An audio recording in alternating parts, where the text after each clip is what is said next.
कहानी की शुरुआत में मैरी और उसके मामा फ्रैंक को दिखाते हैं। मामा जी भतीजी मैरी को स्कूल के लिए तैयार कर रहा था क्योंकि आज मैरी के स्कूल का पहला दिन है।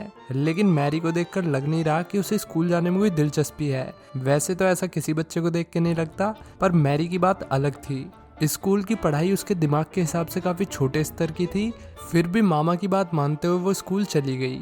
यहाँ उसकी टीचर मिस बोनी उन सबको जोड़ घटा सिखा रही थी, लेकिन मैरी इस पढ़ाई से बेहद बोर होने लगी क्योंकि उसके लिए जोड़ घटा तो मामूली बात थी। ये देखकर बोनी ने मैरी से कुछ मुश्किल सवाल पूछे और मैरी ने सभी सवालों के सही जवाब दे दिए। फिर बोनी ने और मुश्किल सवाल पूछा और इस बार मैरी अटक गई, लेकिन थोड़ा सोचने के बाद मैरी ने उस सवाल का भी सही जवाब दे दिया। ये देखते ही मैडम बोनी के तो तोते उड़ गए। इसी के साथ द गुड सिनेमा पेश करते हैं गिफ्टेड। इसके बाद मैरी का मामा फ्रैंक उसे लेने आ गया। फ्रैंक को देखते ही मैडम बोनी ने देर नहीं करी और वो मैरी के बहाने फ्रैंक से बात करने पहुंच गई। उसने फ्रैंक को बताया कि मैरी का दिमाग किसी आम बच्चे से काफ़ी तेज है। उसने कहा कि मैरी का दिमाग तो ऐसा है जैसे उसका बाप टोनी स्टार्क हो। ये बात फ्रैंक ने फ्रैंकली नहीं ली। खैर फिर वो मैरी को लेके यहाँ से चला गया। यहाँ हमें पता चलता है कि फ्रैंक बोट सही करने का काम करता है और साथ ही उन बोट्स में फ्री की राइड्स भी इंजॉय करता है। वो और मैरी ऐसे ही घूम रहे थे, तभी उसने मैरी को याद दिलाया कि उसे अपने इंटेलिजेंस का तब तक इस्तेमाल नहीं करना जब तक कि बहुत ज़्यादा ज़रूरत ना पड़े, जैसे कि सिर्फ एग्ज़ाम में अच्छे नंबर पाने के लिए। और हुआ भी ऐसा ही।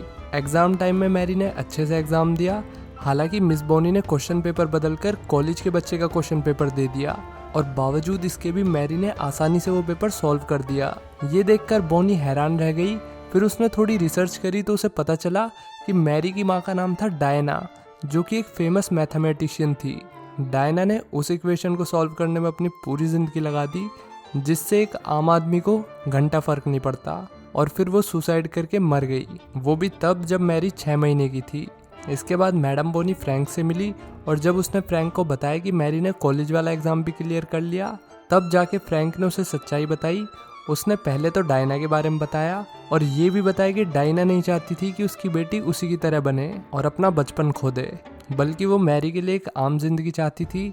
इसलिए फ्रैंक ने उसे एक आम स्कूल में डलवाया ताकि मैथ के चक्कर में उसका बचपन खराब ना हो जाए। अगले दिन मैरी ने देखा कि एक बच्चा उसके दोस्त को परेशान कर रहा है और फिर मैरी ने किताब से उसका सर फोड़ दिया, जिसके चलते फ्रैंक को स्कूल बुलाया गया। मैरी की प्रिंसिपल उसे स्कॉलरशिप देने के लिए तैयार थी क्योंकि वो क्लियरली एक गिफ्टेड बच्ची थी, लेकिन फ्रैंक इसके लिए तैयार नहीं था। वो नहीं चाहता था कि मैरी स्कॉलरशिप के चक्कर में सिर्फ मैथ ही पढ़े। खैर अगर बच्चा पढ़ने में अच्छा हो तो प्रिंसिपल ये भी भूल जाते हैं कि उसके गार्जियन को इसलिए बुलाया गया था क्योंकि उस बच्चे ने दूसरे बच्चे का खोपरा फोड़ दिया था। खैर फ्रैंक ने फ्रैंकली स्कॉलरशिप के लिए मना कर दिया।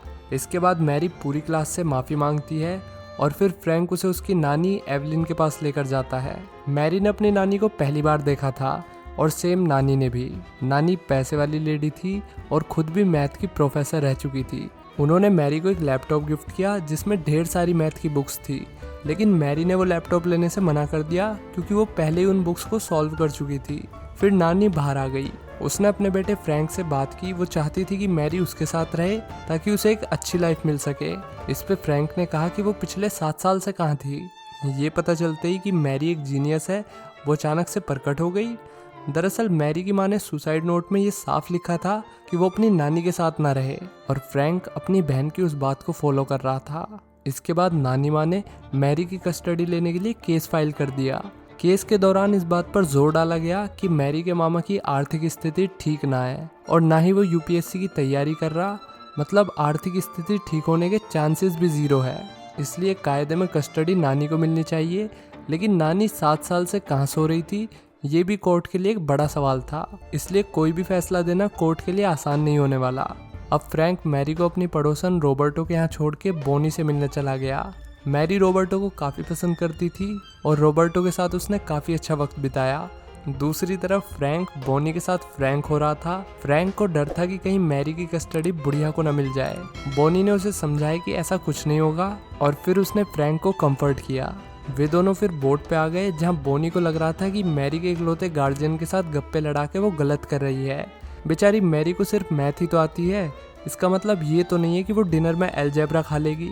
डिनर बनाने के लिए तो उसे फ्रैंक चाहिए ही। अगले दिन मैरी रॉबर्टो के घर से बिना बताए आ गई और उसने अपने घर पे अपनी मैडम को देखा जो कि तौलिया लपेट के घूम रही थी। बेचारी बोनी बच्ची को देखकर शर्मा गई, लेकिन मैरी ने स्माइल के अलावा कुछ नहीं कहा। वो समझ गई कि बोनी मैडम की बोनी हो गई है। हालांकि फ्रैंक को मैरी का यूं रॉबर्टो के घर से बिना बताए आना अच्छा नहीं लगा और वो उस पर भड़कने लगा, ये कहते हुए कि मेरी भी तो कोई जिंदगी है।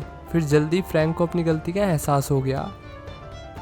इसके बाद कोर्ट की तरफ से ऑर्डर दिया गया कि मैरी को 2 दिनों के लिए अपनी नानी के पास रहना होगा। फिर मैरी अपनी नानी एवलिन के पास आ गई, जहां एवलिन ने उसे उसकी माँ डायना की तस्वीरें दिखाई और बताया कि तुम्हारी माँ एक महान मैथमेटिशियन थी।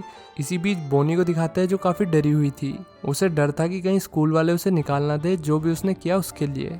इधर एवलिन मैरी को अपने साथ यूनिवर्सिटी ले गई। वहाँ 7 लोगों की फोटो फ्रेम लगाने की जगह खाली पड़ी थी सिवाय एक को छोड़ के। यहाँ सिर्फ उन लोगों की फोटो लग सकती थी जिन्होंने मैथ की उन इक्वेशंस को सॉल्व किया हो जो सिर्फ एक ट्रू जीनियस ही कर सकता है। यहाँ पर एक फ्रेम पर नेवियर स्टोक्स इक्वेशन के बारे में लिखा हुआ था और उसी इक्वेशन के साथ लिखा था डायना का नाम, जो इसी इक्वेशन पर काम करते करते चल बसी।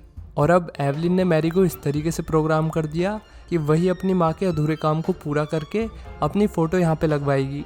फिर एवलिन उसे एक प्रोफेसर के पास ले गई। प्रोफेसर ने एक इक्वेशन लिखी जो कि कोई मामूली इक्वेशन नहीं बल्कि बेहद हार्ड इक्वेशन थी। मैरी शुरू में तो कुछ समझ नहीं पाई और प्रोफेसर को भी लगा कि ये छोटी बच्ची इस इक्वेशन को कैसे सॉल्व कर पाएगी। लेकिन जब मैरी और एवलिन यहाँ से जाने लगे तो मैरी ने नानी माँ से कहा कि उस इक्वेशन में कुछ प्रॉब्लम थी और फिर वापस आकर मैरी ने इस प्रॉब्लम को सॉल्व कर दिया, जिसे देखकर प्रोफेसर के भी तोते उड़ गए। इसके बाद वो वापस अपने अंकल के पास आ गई। उसने फ्रैंक को बताया कि नानी माँ अच्छी तो है लेकिन वो उनके पास नहीं रहना चाहती क्योंकि नानी माँ का बर्ताव बहुत ज़्यादा बॉसी है। कुल मिला के लड़की फ्रैंक के साथ ही रहना चाहती थी। अगले दिन कोर्ट में एवलिन मैरी के बाप को ले आई, वो भी मैरी का लीगल गार्जियन बना के। लेकिन मैरी का बाप तो आज पहली बार मैरी को देखने आया था, तो वो उसका लीगल गार्जियन कैसे बन सकता है। इसी बेस पे फ्रैंक के वकील ने साबित कर दिया कि मैरी का लीगल गार्जियन फ्रैंक ही है। फिर जब फ्रैंक ने मैरी को बताया कि आज उसका बाप कोर्ट में आया था तो इससे मैरी बहुत दुखी हो गई। उसे दुख हो रहा था कि उसका बाप आया लेकिन उससे मिला नहीं। फिर फ्रैंक उसे और रॉबर्टो को एक हॉस्पिटल ले गया। वे लोग वहीं बैठे रहे जब तक कि अनजान फैमिली के यहाँ बच्चा पैदा नहीं हो गया। फ्रैंक यही पल दिखाने के लिए मैरी को यहाँ पर लाया था। उसने मैरी को बताया कि जब वो पैदा हुई थी तब भी घर में कुछ ऐसा ही माहौल था। फिर मैरी अनजान फैमिली के साथ जाके सेलिब्रेट करने लगी। इसके बाद कोर्ट की कुछ और हियरिंग्स चली जिसमें फ्रैंक के लॉयर ने सजेस्ट किया कि एवलिन से जीतना नेक्स्ट टू इम्पॉसिबल है क्योंकि उसके पास पैसा ही पैसा है और कानून भी बेसिकली अंधा ही होता है। जिसकी जेब भारी होगी कानून भी उसके पक्ष में फैसला सुनाएगा। इसलिए लॉयर ने फ्रैंक से कहा कि मैरी के लिए एक अच्छी फैमिली ढूंढ लो ताकि मैरी अपनी नानी से भी बच जाए और उसका बचपन भी सिक्योर हो जाए। ये चीज़ फ्रैंक के लिए आसान नहीं थी लेकिन उसके पास और कोई चारा भी नहीं था। इसलिए फिर फ्रैंक ने एक फैमिली देख ली और मैरी को उनके पास छोड़ने का फैसला किया। हालांकि मैरी इस फैसले से कतई भी खुश नहीं थी। उसने तो गुस्से में फ्रैंक को गले भी नहीं लगाया, लेकिन बेचारा फ्रैंक आखिर कर ही क्या सकता था। भारी दिल के साथ उसे मैरी को छोड़कर यहाँ से जाना पड़ा। फिर बोनी उससे मिलने आई लेकिन फ्रैंक इतना अपसेट था कि उसने बोनी से भी बात नहीं की। अगले दिन बोनी ने मैरी की कैट का पोस्टर देखा। वो पोस्टर कैट की एडॉप्शन के लिए लगाया गया था। फ्रैंक समझ गया कि कैट से तो एवलिन को एलर्जी है। फिर वो मैरी के पास गया और उसने देखा कि एवलिन मैरी के साथ ही है। ये देखकर फ्रैंक ने मैरी को अपने साथ चलने के लिए कहा। मैरी गुस्से में यहाँ से भाग गई क्योंकि फ्रैंक ने उसे अजनबियों के बीच में छोड़ दिया था। लेकिन फिर फ्रैंक ने उसे मना लिया और फ्रैंक एवलिन के लिए डायना की डायरी भी छोड़ गया। उस डायरी में डायना ने वो इक्वेशन सॉल्व कर दी थी जिसके लिए उसे नोबेल प्राइज मिल सकता था अगर वो उस डायरी को पब्लिश करा देती तो। फ्रैंक ने आके अपनी माँ को बताया कि डायना चाहती थी कि ये डायरी सिर्फ जब पब्लिश हो जब उसकी माँ यानी कि एवलिन की मौत हो जाए। ये सुनकर एवलिन बेहद दुखी हो गई। उसने डायना के पेपर्स देखे जिन पे आंसुओं के निशान थे। एवलिन फाइनली समझ गई कि उसके क्रिएट करे हुए प्रेशर की वजह से उसकी बेटी डायना अपने नाम की तरह डाई हो गई। अब डायरी के बदले फ्रैंक को मैरी की कस्टडी मिल गई और आखिर में हम देखते हैं कि मैरी यूनिवर्सिटी में पढ़ रही है और फिर फ्रैंक उसे पार्क भी लेकर जा रहा है जहां वो नॉर्मल बच्चों की तरह खेल भी रही है। तो इसी के साथ ये मूवी इसी पॉइंट पे ख़त्म हो जाती है, ये मैसेज देते हुए कि अगर आप एक सब्जेक्ट में माहिर होगे तो आप जीनियस कहलाओगे। जीनियस बनने के लिए सभी सब्जेक्ट में माहिर होने की कोई ज़रूरत नहीं है। ये नियम सिर्फ अमेरिका में लागू होता है। वैसे यहाँ तो बच्चा ड्राइंग में भी फेल हो जाए तो उसके घर वाले उसे ऐसे देखते हैं जैसे कि वो कितना बड़ा लूजर है। दोस्तों एक ज़रूरी सूचना आप सबके लिए, द गुड सिनेमा 2.0 लॉन्च हो चुका है। आप डिस्क्रिप्शन और कमेंट सेक्शन में पिंड की हुई लिंक से द गुड सिनेमा 2.0 को सब्सक्राइब कर सकते हो। यहाँ आपको वेडनेसडे और संडे रात 8 बजे वीडियो देखने को मिलेगी और जॉन विक का 4th पार्ट और द गॉडफादर का 2nd पार्ट भी द गुड सिनेमा 2.0 पर ही अपलोड होगा। इसलिए अभी चैनल को सब्सक्राइब कर लो, डिस्क्रिप्शन बॉक्स की लिंक से या कमेंट सेक्शन में भी लिंक मिल जाएगी। अब देखते हैं आज के शाउट आउट्स। गगनदीप कह रहे हैं कि डेंगू बहुत चल रहा है बिजनौर में भी। भाई सही कह रहे हो, सब जगह डेंगू फैल रहा है। दोस्तों आप सब अपना ध्यान रखो, कहीं भी पानी भरा मत छोड़ो और ज़्यादा से ज़्यादा लिक्विड कंज्यूम करो अगर आपको डेंगू हो गया है तो। काइजर कई दिन से शाउट आउट मांग रहे हैं, भाई लो रख दिया शाउट आउट आपके कदमों में। विवेक चौधरी थैंक यू भाई, आपकी दुआओं से ही पहले से काफ़ी बेहतर हूँ। विकास भाई शुक्रिया आपकी बेस्ट विशेस के लिए। अभिनंदन बोरा भाई शुक्रिया। रोहित साहू कह रहे हैं कि शुभमन गिल हो गया हूँ मैं कतई। भाई रेफरेंस समझा नहीं मैं, वो क्या है ना, जब से धोनी रिटायर हुआ है तब से क्रिकेट देखना छोड़ दिया।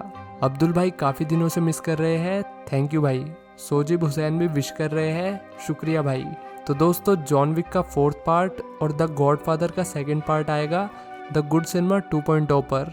तो अभी चैनल को सब्सक्राइब करिए, डिस्क्रिप्शन बॉक्स में लिंक है और कमेंट में भी लिंक पिन कर दी है।